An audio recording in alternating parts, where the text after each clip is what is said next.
Kalau bukan di Anies Baswedan, lalu di manakah Rizik Syihab dan kawan-kawannya berada gerangan?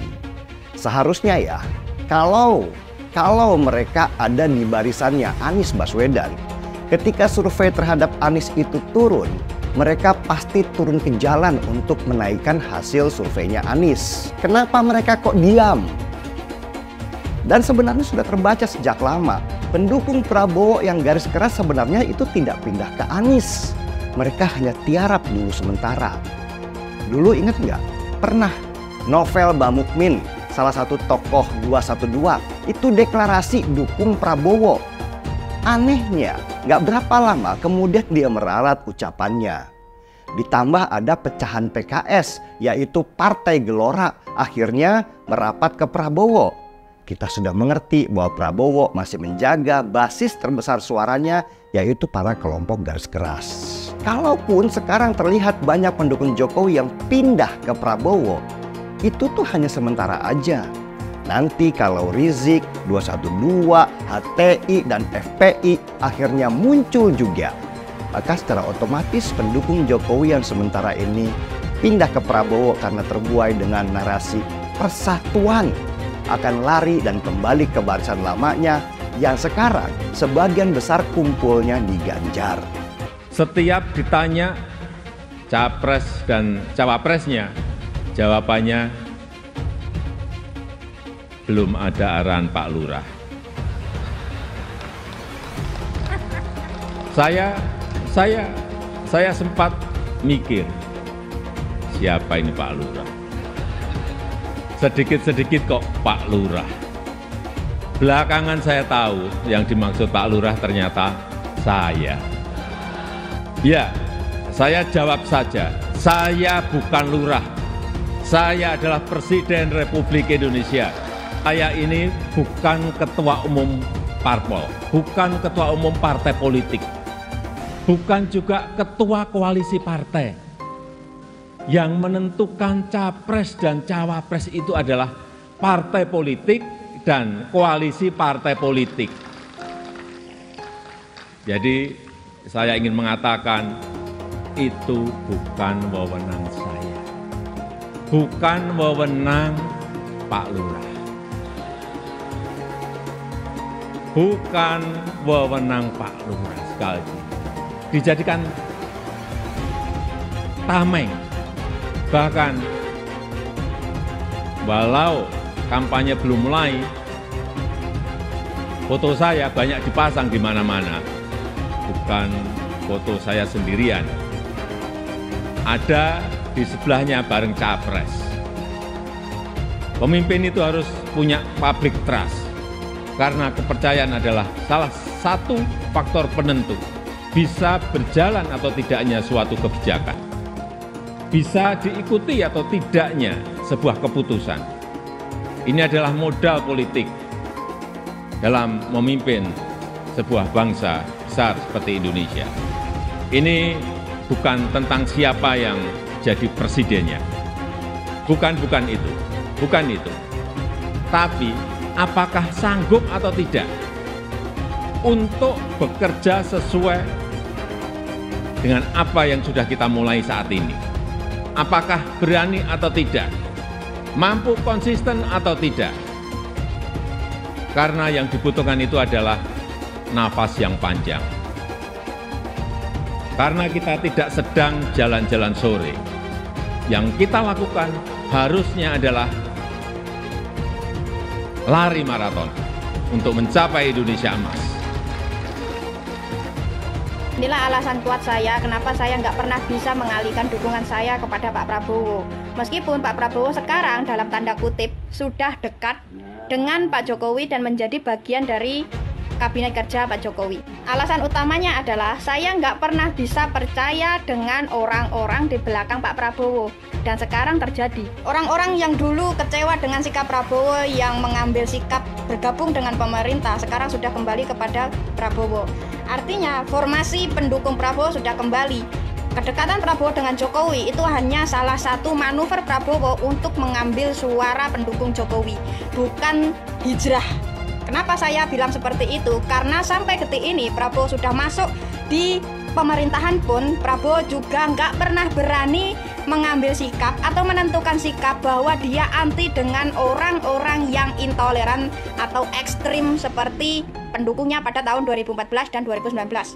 Dan kesimpulannya adalah Prabowo akan tetap menjadi Prabowo dan pendukungnya kualitasnya akan sama seperti pada tahun 2014 dan 2019. Orang-orang seperti itu pernah mendapatkan tempat di sistem pemerintahan kita seperti di era SBY. Dan hasilnya apa?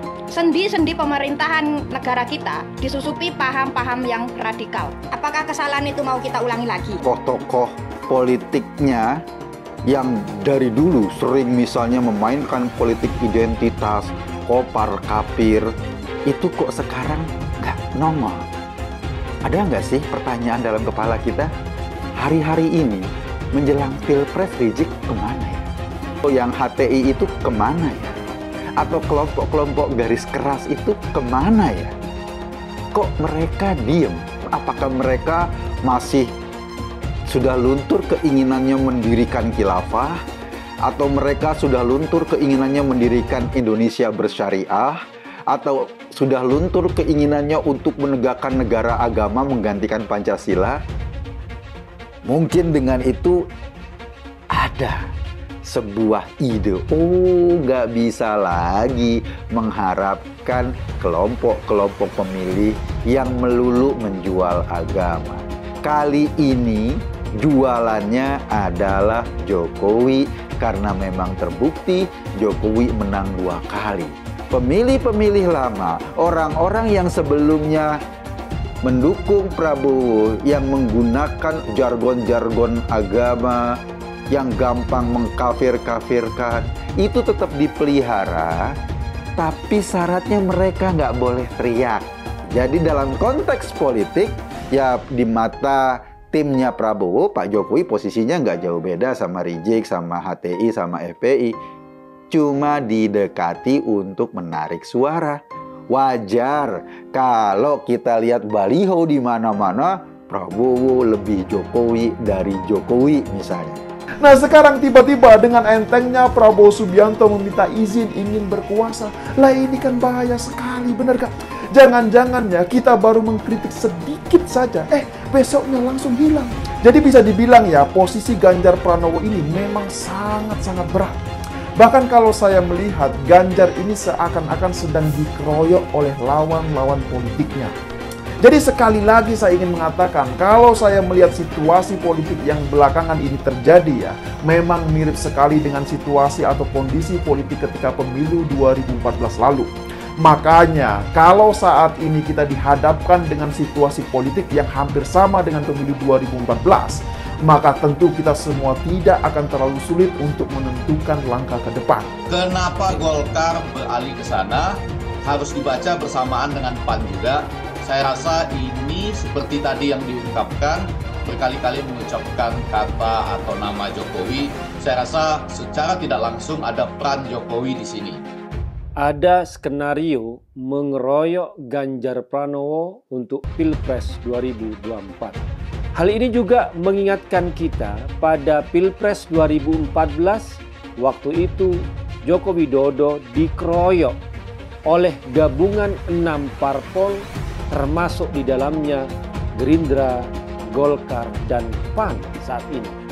Namun Jokowi tetap menjadi pemenang Pilpres 2014. Untuk 2024 kita akan tetap membendung kembalinya kekuatan Orde Baru dan dinasti Cendana serta pelaku kejahatan HAM masa lalu. Sementara penggalangan kekuatan parpol-parpol tersebut hanya bisa memungkinkan melalui fulus dan janji-janji bagi-bagi jabatan. Dan koalisi di Prabowo pun tampak rentan karena semua parpol mengusulkan cawapresnya. PKB mengajukan Caimin, PAN menyodorkan nama Erick Thohir, sementara Golkar sesuai Munas harus memperjuangkan Erlangga Hartarto.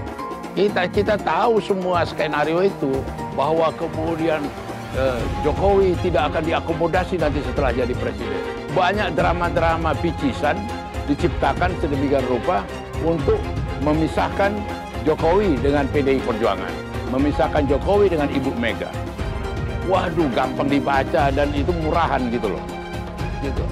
Dan yang cemburu terhadap partai kita mengatakan PDI Perjuangan sombong, PDI Perjuangan ini nggak ada.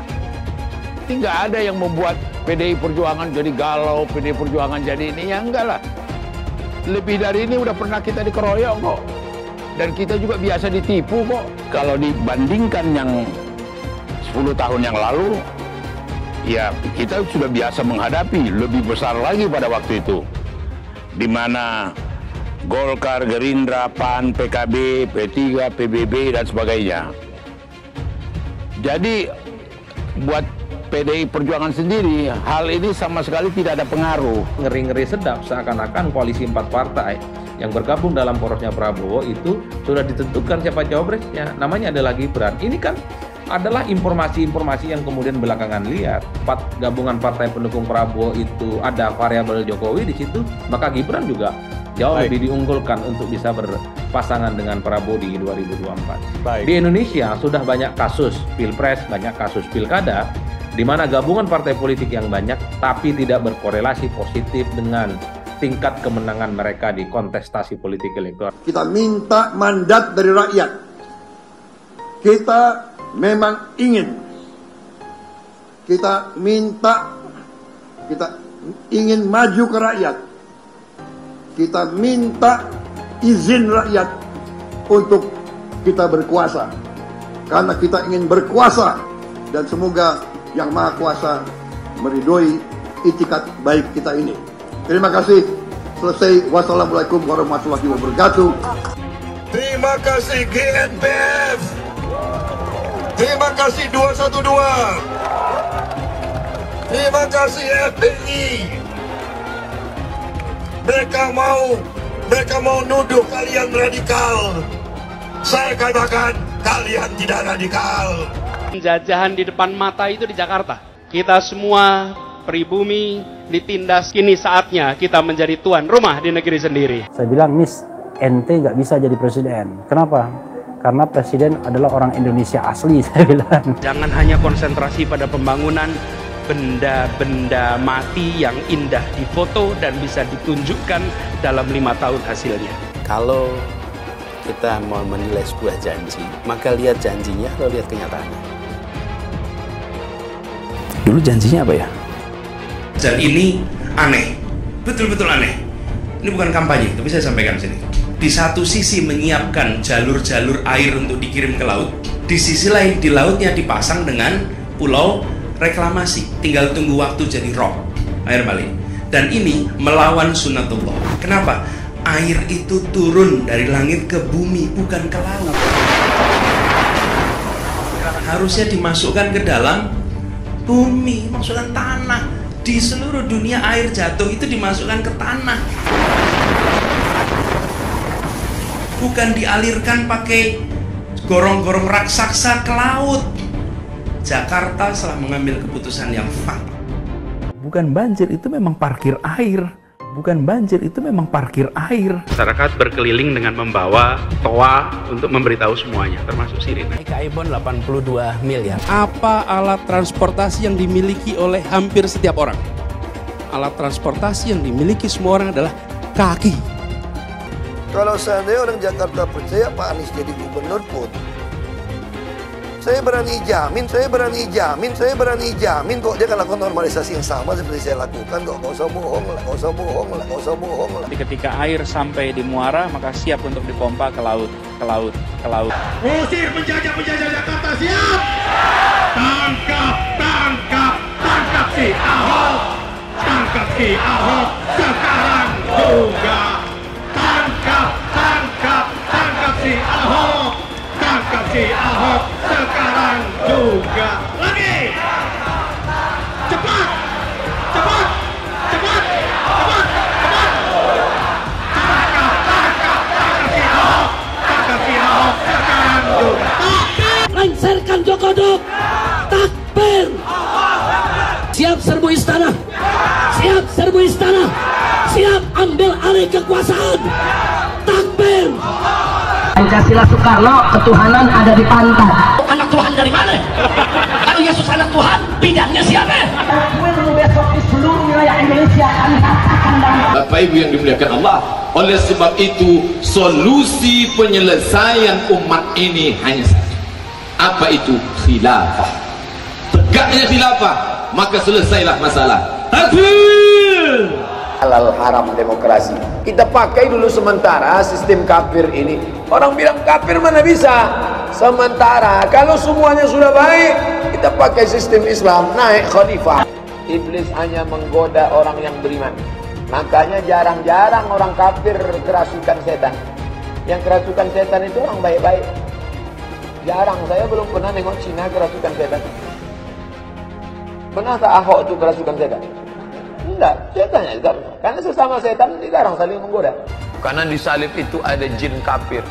Karena di salib itu ada jin kafir. Karena di salib itu ada jin kafir. Haleluya. Kepalanya ke kiri apa ke kanan?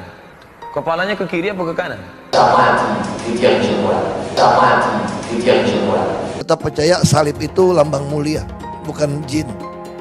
Kok ketawa? Aku nggak nyindir siapa-siapa loh. Saya nggak pernah mundur untuk kebenaran, keadilan, kejujuran, dan peri kemanusiaan. Gue nggak pernah mundur. Dan gue nggak pernah takut juga sama lu. Siapapun yang rasis, gue akan hadapin. Karena rasis itu tidak berperi kemanusiaan. Sama saya ditanya dulu kan, kamu nyesel nggak statement kamu di Pulau Seribu sehingga masih masuk penjara? Tidak pernah nyesel. Karena saya mengatakan kebenaran. Anies didukung oleh FPI, HTI, dan pengasong khilafah lainnya. Etnis Tionghoa dicap sebagai pemberontak, sedangkan etnis Arab dianggap sebagai tuan atau tuan dari pribumi. Etnis Arab dipuja-puja dan dianggap sebagai dewa. Lihat saja Rizik Syihab dan Bahar Smith dipuja-puja, padahal mereka mengujang kebencian. Pengasong khilafah seperti Rizik Syihab, Bahar Smith, dan teman-teman, mereka hanya buat gaduh di Indonesia. Relawan Anies terutama dari FPI, HTI, PA212 seperti Bahar Smith dan Rizik Syihab selalu menghujat Cina, etnis Cina. Tapi saat ini negara Cina sudah menjadi nomor 1 di dunia. Saya bangga sebagai Cina. Sedangkan negara Amerika sanjung-sanjung itu, Arab Yaman, masih belum maju dan masih terbelakang. Saya percaya Indonesia dengan mayoritas pribumi juga akan menjadi negara maju. Seharusnya Arab Yaman belajar dari negeri Cina. Seperti kata-kata Seci, belajarlah sampai ke negeri Cina. Anies dan juga pendukung Anies seperti Rizik Syihab, Bahar Smith, dan kelompok-kelompok HTI dan FPI harus belajar ke negeri Cina supaya tidak lagi lakukan kelebihan bayar. Lihatlah rekam jejak Anies selama 5 tahun. Bayangkan Indonesia ke depan jika dipimpin oleh Anies. Dan bayangkan jika Anies menang. HTI dan FPI, ormas khilafah yang dibubarkan itu akan dikembalikan oleh Anies. Apakah kita mau Pancasila diganti jadi khilafah? Ada satu hal yang menarik perhatian saya dalam Pilpres 2024 ini, yaitu di manakah posisi Rizik Syihab dan kawan-kawannya seperti kelompok 212, HTI, dan FPI? Kenapa mereka kok diam?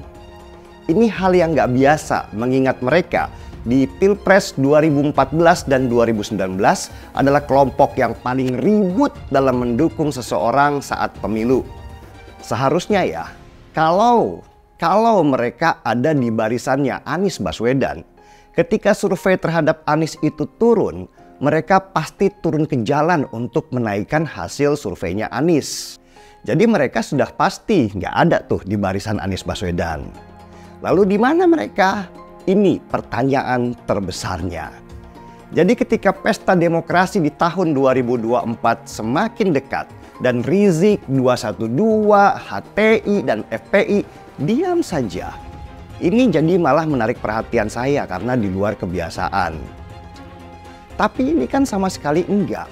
Mereka nggak keluar ke jalan, bahkan tidak keluar satu statement apapun yang membantu untuk naiknya survei Anies.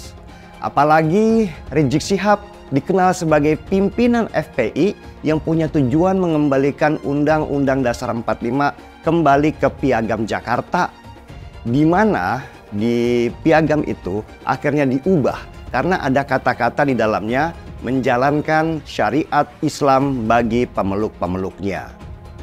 Piagam Jakarta buat Rizik Syihab dan kawan-kawannya adalah salah satu jembatan untuk penegakan syariat agama secara nasional. Memang demokrasi buat kelompok garis keras itu harus dimatikan karena mereka menganut konsep khilafah dalam bernegara. Tetapi karena selama ini mereka itu selalu kalah, akhirnya mereka mengubah strategi dengan menunggangi demokrasi.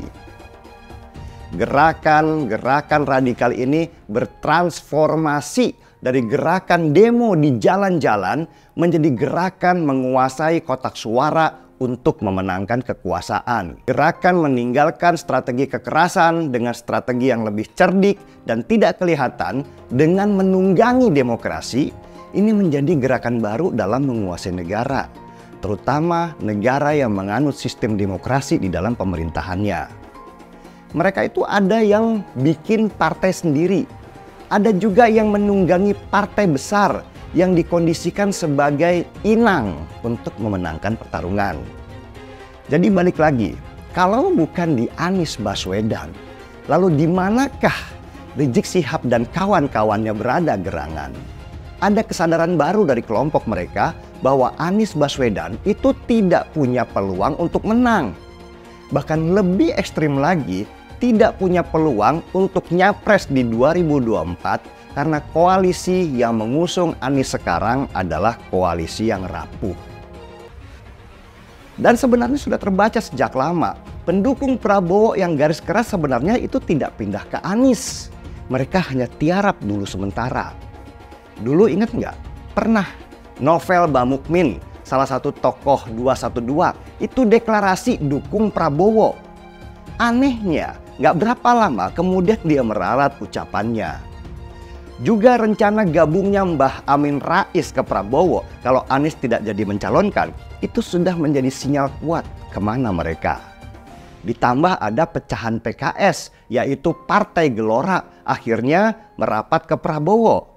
Kita sudah mengerti bahwa Prabowo masih menjaga basis terbesar suaranya, yaitu para kelompok garis keras. Ada satu analisa menarik yang berhubungan dengan menguak keberadaan kelompok garis keras dalam pemilu 2024 ini. Pada awalnya, kelompok ini pindah dari Prabowo Subianto yang sudah mereka kawal selama 2 kali pilpres ke Anies Baswedan. Karena mereka menganggap Prabowo berkhianat sebab gabung di pemerintahan Joko Widodo.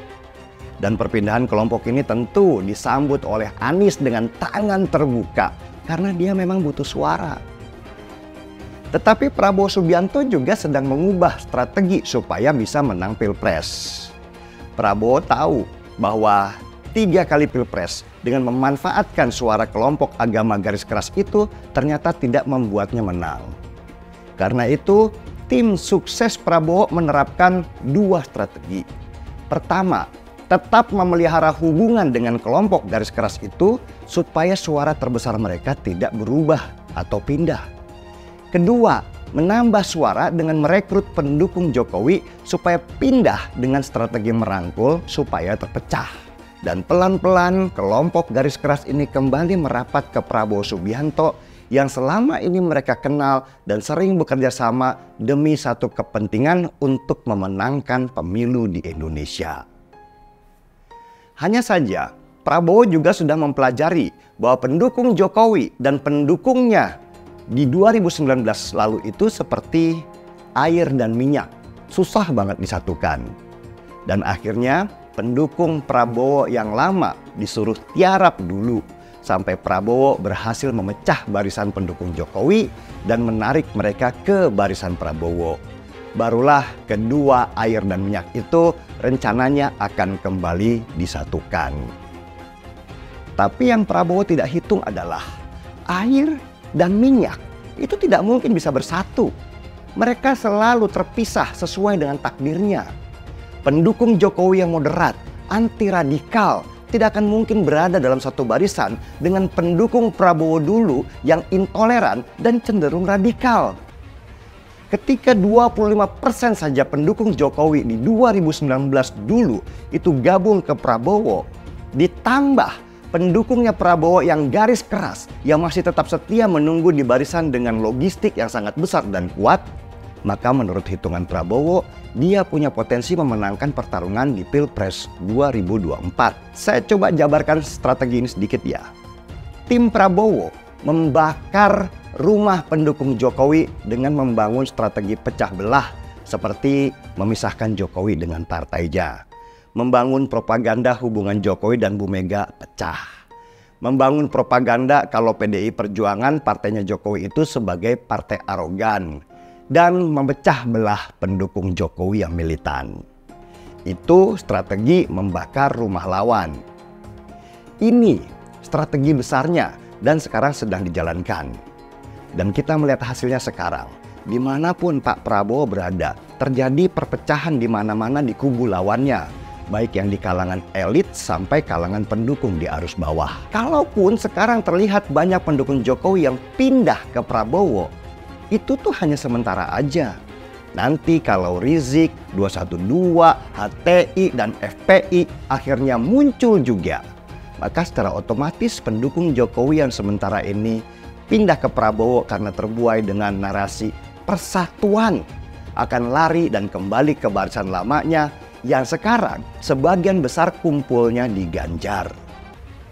Seperti saya sendiri, tujuan saya dulu membela Jokowi untuk melawan kelompok garis keras yang menggunakan agama sebagai kendaraan politiknya kok.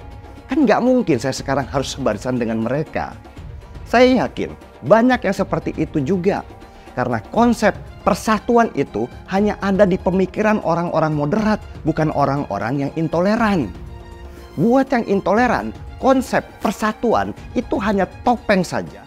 Mereka bisa bergerak bebas. Nanti kalau mereka sudah berkuasa, yang namanya persatuan buat mereka adalah lu ikut gua atau lu jadi musuh gua. Mereka akan menggunakan kekuasaan untuk memperlebar sayapnya dan masuk secara halus ke elemen penting pemerintahan dengan tujuan besar dan jangka panjang, yaitu penegakan syariat Islam di Indonesia, atau lebih kita kenal dengan konsep menjadikan Indonesia sebagai negara khilafah. Ahok pasti akan mendukung Ganjar karena Ahok anti radikalisme. Ahok yang jelas tidak akan mendukung Anies Baswedan karena Anies Baswedan didukung oleh kelompok khilafah, HTI dan FPI, ormas terlarang itu. Suara Ahok merepresentasi warga minoritas dan etnis Tionghoa mendukung Ganjar Pranowo. Dukungan Ahok sangat memberikan dampak yang luar biasa. Kita lihat saja. Saat itu Ahok mendukung Jokowi dan Jokowi berhasil menang sebagai presiden. Dan saat ini Ahok akan mendukung Ganjar Pranowo. Dan saya yakin Ganjar akan menang di Pilpres 2024. Saya yakin Ahok tidak akan memilih orang-orang yang pernah bermasalah dengan dirinya di masa lalu. Apalagi bukan hanya bermasalah dengan dirinya, tapi bermasalah dengan etnis dan agamanya. Siapa lagi kalau yang dimaksud adalah kelompok-kelompok dari pendukung atau pengasong khilafah, seperti ormas yang sudah dibubarkan itu, HTI, FPI, dan PA212, di mana mereka mendukung Anies Baswedan. Salah satu tokoh yang saya hormati dan hargai adalah Ahok, khususnya dalam bidang politik. Bapak Ahok memiliki nama asli, Basuki Cahayapurnama, yang sangat luar biasa dalam mengedepankan integritas sebagai seorang politisi yang jujur, berani, transparan, dan profesional. Dia bukanlah orang seperti Anies. Dia bukan orang yang menjual kata-kata dan sembarangan berbicara soal kebangsaan yang dibalut atau dipakaikan jubah agama. Dulu Anies bisa menang karena menggunakan agama dan etnis. Bagi saya, apa yang dikerjakan Ahok selama ini, menjabat sebagai politisi dari Bangka Belitung sampai Jakarta, adalah pencapaian yang luar biasa dan integritas yang tinggi. Dia tunjukkan dengan mantap. Kita melihat pada tahun 2014 hingga tahun 2011, dia memilih Joko Widodo sebagai presiden unggulan saat itu. Dan pada akhirnya, dia menang. Pilihan Ahok bisa dikatakan mewakili pilihan para kaum yang selama ini dianggap minoritas. Pada tahun 1965, kita tahu bahwa penyikatan etnis Cina di Indonesia sangatlah kencang, apalagi ada rumor bahwa sampai sekarang membuat trauma kaum warga negara yang memiliki etnis yang dicap sebagai pemberontak, yaitu etnis Tionghoa. Etnis Tionghoa dicap sebagai pemberontak, sedangkan etnis Arab dianggap sebagai Tuhan atau tuan dari pribumi. Etnis Arab dipuja-puja dan dianggap sebagai dewa. Lihat saja Rizik Syihab dan Bahar Smith dipuja-puja, padahal mereka mengujar kebencian. Pengasong khilafah seperti Rizik Syihab, Bahar Smith, dan teman-teman, mereka hanya buat gaduh di Indonesia. Sehingga pada tahun 2016, Ahok mulai maju dan berani untuk tampil menjadi showcase bagi perpolitikan negara ini dengan meletakkan standar yang begitu tinggi bagi seorang pemimpin politik, khususnya pemimpin daerah. Ternyata isu-isu suku, agama, dan ras antar golongan pada tahun 2017 masih terjadi dan begitu masif yang dilakukan oleh kelompok-kelompok hadron itu. Isu agama, ras, dan antar golongan dinikmati oleh relawan Anies. Saat itu Anies didukung oleh FPI, HTI, dan pengasong khilafah lainnya. Pada akhirnya Ahok harus kalah, namun kekalahan dia adalah kekalahan yang membuka mata rakyat Indonesia bahwa masih ada orang-orang yang menang dengan cara menggunakan politisasi agama atau politik identitas berbasis agama. Ternyata banyak sekali orang yang dengan mudah terhasut lewat jalan-jalan seperti itu. Maka bisa kita katakan bahwa tokoh politik yang didukung Bapak Ahok adalah tokoh politik yang memperjuangkan hak segala bangsa, seperti yang dituliskan di Pancasila, yakni sila kelima mengenai keadilan sosial bagi seluruh rakyat Indonesia, tanpa memandang etnis, suku, agama, dan ras. Dan hal tersebut mengacu pada tokoh Ganjar Pranowo yang harus kita pilih dan harus kita coblos nanti di pemilu 2024 nanti. Yang pasti bukan Anies Baswedan. Relawan Anies terutama dari FPI, HTI, PA212 seperti Bahar Smith dan Rizik Syihab selalu menghujat Cina, etnis Cina. Tapi saat ini negara Cina sudah menjadi nomor 1 di dunia. Saya bangga sebagai Cina. Sedangkan negara Amerika sanjung-sanjung itu, Arab Yaman, masih belum maju dan masih terbelakang. Saya percaya Indonesia dengan mayoritas pribumi juga akan menjadi negara maju. Seharusnya Arab Yaman belajar dari negeri Cina, seperti kata kitab suci. Belajarlah sampai ke negeri Cina. Anies dan juga pendukung Anies seperti Rizik Syihab, Bahar Smith, dan kelompok-kelompok HTI dan FPI harus belajar ke negeri Cina supaya tidak lagi melakukan kelebihan bayar. Yang jelas saya memilih pribumi, bukan yang dari Yaman. Ganjar jelas pribumi, nasionalis, dan pasti akan melanjutkan visi dan misi dari Pak Jokowi. Anies merupakan antitesis daripada Pak Jokowi dan diragukan kenasionalisannya, apalagi pribumiannya.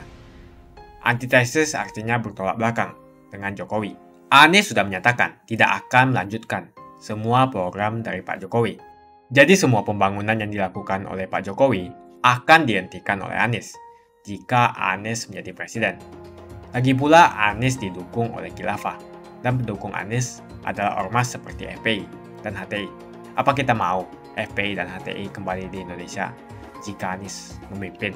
Anies juga dikenal sebagai bapak politik identitas yang menghalalkan segala cara untuk menggapai kekuasaannya, termasuk menggunakan politik identitas berbasis agama. Lihatlah di kasus Ahok waktu itu. Kita sudah bisa melihat hasil kerja Anies selama 5 tahun di Jakarta. Tidak ada satupun janji yang dipenuhi dan tidak ada kinerja yang bisa dibanggakan. Dari DP 0%, OKOC, kelebihan bayar, Formula E, banjir, sumber resapan, jalan rusak, dan gonta-ganti nama jalan. Lihatlah rekam jejak Anies selama 5 tahun. Bayangkan Indonesia ke depan jika dipimpin oleh Anies. Dan bayangkan jika Anies menang. HTI dan FPI, ormas khilafah yang dibubarkan itu akan dikembalikan oleh Anies. Apakah kita mau Pancasila diganti menjadi khilafah? Bagian Indonesia Timur yang mayoritas non-muslim seperti Bali tidak akan setuju dengan khilafah atau sistem khilafah. Mungkin Indonesia akan bubar jika Anies menjadi presiden. Perkataan Ahok sudah terbukti dan Jakarta sudah menjadi korban. Jangan biarkan Indonesia menjadi korban kibulan Anies Baswedan. Umat minoritas, terutama kaum Tionghoa, tidak akan memilih Anies Baswedan. Saya yakin karma Ahok mengejar Anies Baswedan. Dulu Anies memainkan politik identitas kepada Ahok. Sekarang Anies dipertanyakan kepribumiannya karena dia teriaman. Itu saja opini saya hari ini. Tuliskan opini kalian tentang Anies Baswedan. Jika kalian setuju dengan pendapat saya di video ini, pastikan kalian menekan like di video ini dan bagikan video ini ke teman dan family Anda supaya mereka semua mengetahui tentang informasi ini.